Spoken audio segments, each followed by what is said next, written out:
ساکت و آروم، هوا تلخ و پر از خونه. زن چلگیس طالبین داره دستامو میخونه. زن چلگیس طالبین داره از تو برام میگه، داره از بودن تلخت تو فنجونم خبر میده.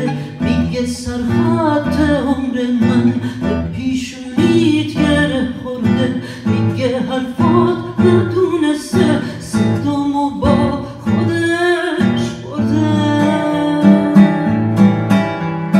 میگه وقتی که میبوسی شب روج رویامه، چه دنیای پریشونی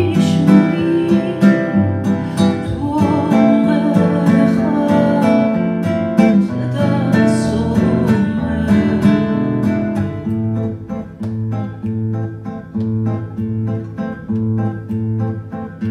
میگه این کار قرصانیست، میگه روحم برم کرده. میگه یک مادیونه تر تو خوابای تو رم کرده. میگه وقتی که پیداشی میشه توفان و آروم کرد. میشه با یک خیال رو به سمت قلب تو رو کرد. میگه دستات شفا میده اگه روی سرم باشه. هزار تعبیر تو چشمات میتونه با تو من باشه. میگه وقتی که میبوسی شب روج رویامه، چه دنیای پریشونی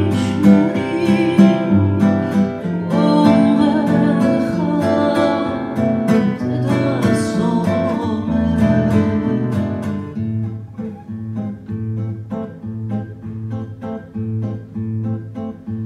تو خواب قهوه های تلخ نگات مونده ته فنجون.